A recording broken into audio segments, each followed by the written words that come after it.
Good morning students. आज हम पढ़ने वाले हैं कक्षा 9 में वास्तविक संख्याओं का दशमलव प्रसार। लास्ट वीडियो में हमने पढ़ा था कि वास्तविक संख्याएं क्या होती हैं और किस तरह उन्हें संख्या रेखा पर प्रदर्शित किया जाता है। आज हम पढ़ने वाले हैं वास्तविक संख्याओं का दशमलव प्रसार।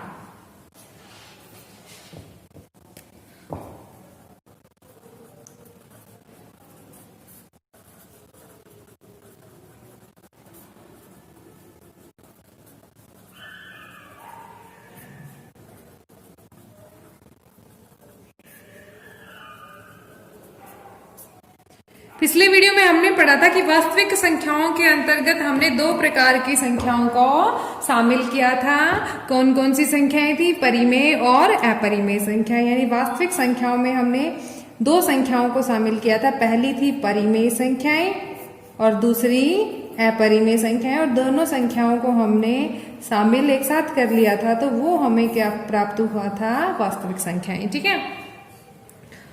दशमलव प्रसार का मतलब ये है कि किसी भी वास्तविक संख्या में उसको दशमलव प्रसार किस तरह से किया जा सकता है और क्या क्या इसमें हमें ध्यान में रखना है, ये चीजें हम पढ़ने वाले हैं। तो सबसे पहले हम परिमेय संख्याओं से स्टार्ट करते हैं कि परिमेय संख्याओं का दशमलव प्रसार कैसे होता है। परिमेय संख्याओं का दशमलव प्रसार। परिमेय संख्याओं का दशमलव प्रसार कैसे मतलब है कि परिमेय संख्या क्या होती है, और फिर उसके बाद हम उसका बाइनोमियल एक्सपेंशन देखेंगे। तो परिमेय संख्याएं मीन्स रेशनल नंबर्स को हम P अपॉन Q के रूप में डिनोट कर सकते हैं, और where Q is not equal to 0, Q का मान कभी भी 0 नहीं होगा, और P तथा Q क्या होंगे? हमेशा Q पूर्णांक होंगे। अंश और हर दोनों का मान क्या होगा? कोई पूर्णांक होगा, और हर का मान कभी भी 0 नहीं होगा। ऐसी कंडीशन होती है परिमेय संख्याओं की। अब हम पढ़ने वाले हैं कि दो परिमेय संख्याओं का दशमलव प्रसार कैसे होता है।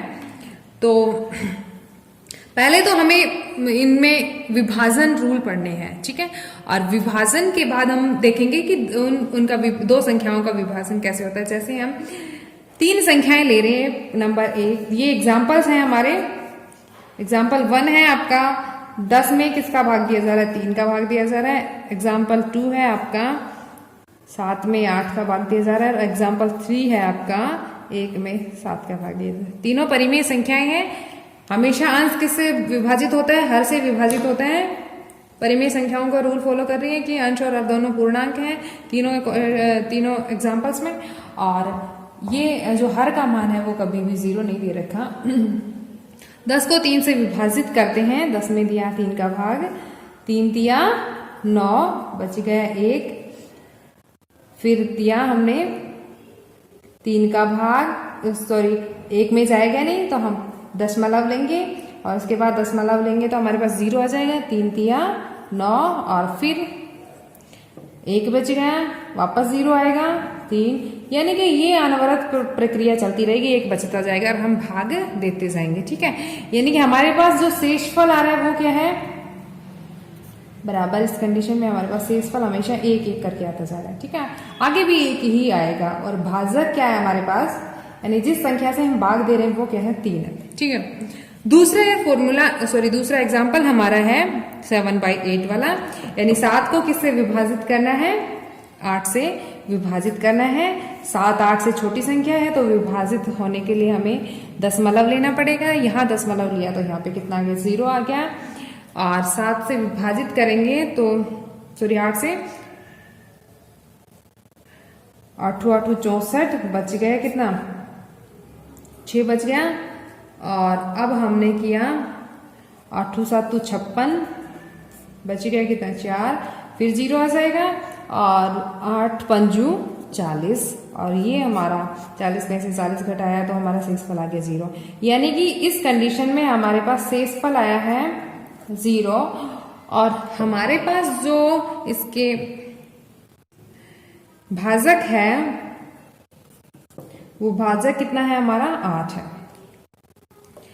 तीसरा और चेक करते हैं हम। तीसरे कंडीशन है हमें 1 को 7 से विभाजित करना है। 1 7 से छोटा है, विभाजित नहीं होगा पूरी तरह, तो हम दशमलव लेते हैं। दशमलव लिया तो ये 7 का ये 10 हो गया। और अब 7 1 कम 7 बच गया कितना 3, 7 चौक 28, फिर कितना बच गया 2, 7 दूनी 14, बच गया कितना 6, 0, 7 8 56, बच गया कितना, फिर 0 आ जाएगा, 7 पंजू 35, फिर 5 आ गया, 7 7 49, फिर 1 आ गया, 0 आया, और 7 1 कम 7। ऐसे हम विभाजित करते जाएंगे। 1 के बाद फिर ये कंटिन्यू होने लगेगा, 4 2 8 7 5, इस तरह से अगर विभाजित करेंगे वापस वही संख्याएं रिपीट होने लग जाएंगी। तो इस एग्जाम्पल में हम देखें तो इसमें हमारा शेषफल क्या आता जा रहा है, शेषफल पुनरावर्तित होगा, शेषफल पुनरावर्तित होगा। तो शेषफल हमारा आया इस एग्जाम्पल में 3 2 3, फिर उसके बाद 2, फिर उसके बाद 6, फिर उसके बाद 4, फिर उसके बाद 5, फिर उसके बाद फिर से 1 आ जाएगा, और फिर उसके बाद हमारा 1 को जब हम सब्ट्रैक्ट करेंगे वापस कितना आ जाएगा, इधर 3 आ जाएगा, और 3 के बाद फिर ये शेषफल रिपीट होने लग जाएंगे। और इस कंडीशन में भाजक है हमारा 7। तो ये 3 एग्जाम्पल लिए। अब इन एग्जाम्पल्स के थ्रू हम स्टडी करते हैं कि किसी भी संख्या को दूसरी संख्या से विभाजित करते हैं तो किस तरह की कंडीशंस बनती हैं, और यही चीजें हमें बाइनोमियल एक्सपेंशन में भी ध्यान रखनी है। तो पहली चीज हमने देखी कि जब 10 को 3 से विभाजित किया तो शेषफल क्या आ रहा है, 1 1 करके ऐसे, मतलब हमेशा 1 आता जाएगा, ठीक है। आगे तक विभाजित करते जाओगे 1 1 शेषफल आता चला जाएगा। दूसरी कंडीशन ये आई हमारे पास कि कुछ समय तक संख्या विभाजित हो जाती है और उसके बाद हमारा शेषफल क्या आ रहा है, 0 आ रहा है। तीसरी कंडीशन ये है कि जो शेषफल है उनका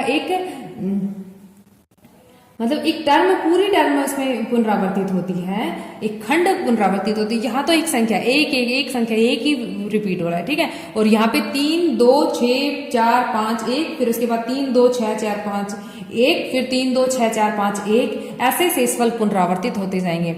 अब देखो एक कंडीशन ये आई कि जब शेषफल पुनरावर्तित होता है तो भागफल में भी वही संख्या पुनरावर्तित हो जाती है जो हमारा भागफल आता जाता है। अगर जैसे यहाँ 3 पुनरावर्तित हुआ, 3 वापस रिपीट हो गया, तो हमारे पास भागफल में क्या आ जाएगा, तो भागफल के अंदर जो संख्या 3 के रेस्पेक्ट में आ रही थी वही संख्या जैसे 1 आ रही थी, तो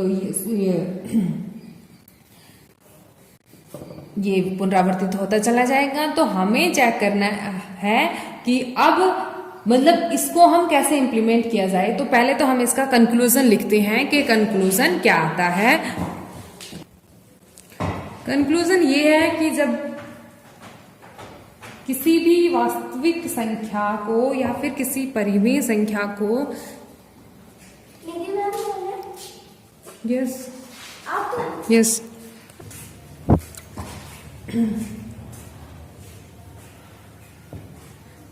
तो हमने देखा कि परिमेय संख्याओं में कि जब हम संख्याओं को विभाजित करते हैं तो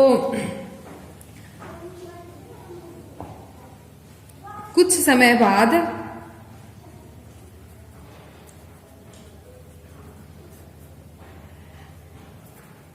शेषफल की 2 कंडीशन आती है, या तो शेषफल क्या होता है, 0 हो जाता है, या फिर शेषफल पुनरावर्तित होता है, ठीक है। अब शेषफल पुनरावर्तित होता है उसको पढ़ेंगे। शेषफल 0 आ गया इसका मतलब तो आगे विभाजित होगा ही नहीं, और शेषफल पुनरावर्तित होता है तो मतलब आपके पास भागफल में भी संख्याओं का एक खंड पुनरावर्तित हो जाएगा। तो शेषफल पुनरावर्तित होता है तो इसके अंदर एक कंडीशन है कि जो शेषफल में संख्याओं का, यानी कि शेषों की पुनरावर्ती संख्या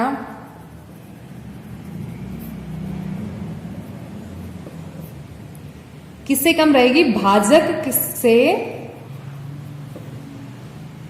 भाजक के मान से कम होती है। ठीक है, शेषों के जो पुनरावर्ती संख्या, जो नंबर्स का एक खंड पुनरावर्तित होता है, वो हमेशा किसे? भाजक से कम होता है। और दूसरी कंडीशन ये है कि अगर शेषफल पुनरावर्तित होते हैं तो भागफल में भी संख्याओं का एक खंड पुनरावर्तित होता है। यदि शेषफल पुनरावर्तित होते हैं तो भागफल में भी एक खंड पुनरावर्तित होता है।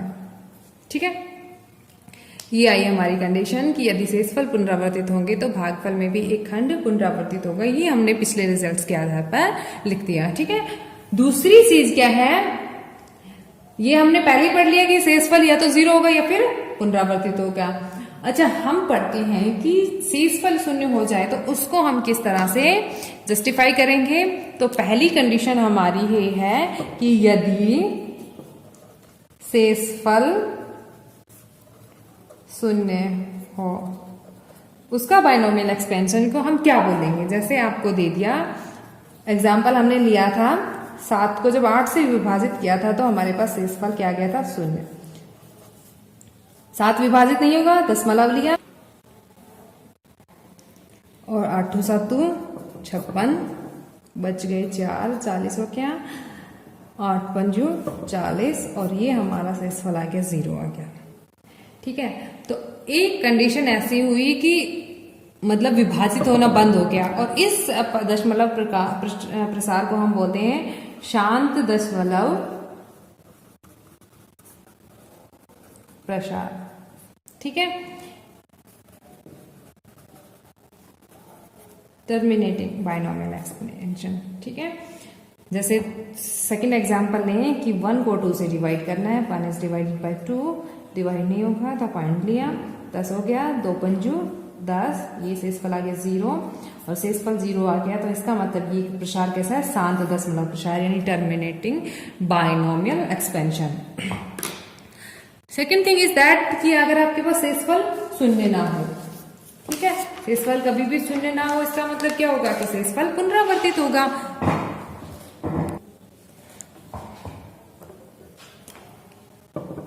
शेषफल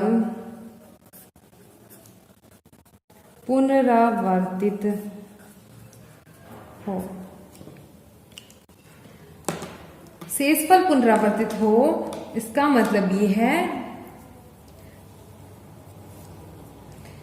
शेषफल 0 नहीं होगा, 0 नहीं होगा, उसी कंडीशन में तो शेषफल पुनरावर्तित होता है। और हम इसको कह सकते हैं शेषफल 0 ना हो। जैसे हमने 1 को एग्जाम्पल 1 को 3 से डिवाइड करना है, 3 1 विभाजित नहीं होगा, दशमलव लिया, 10 हुआ और 3 तिया 9, फिर 1 आया हमारा और फिर 3 तिया 9 हो जाएगा, फिर 1 आएगा और दशमलव ले रखा है तो 10 हो गया, 3 तिया 9 हो गया, फिर ऐसे ही करके एक एक करके पुनरावर्तित होता चला जाएगा।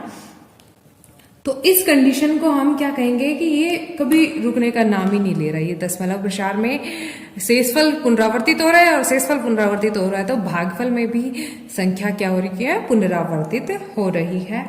और इस दशमलव प्रसार को हम बोलते हैं अनअवसानी आवृत्ति, नॉन टर्मिनेटिंग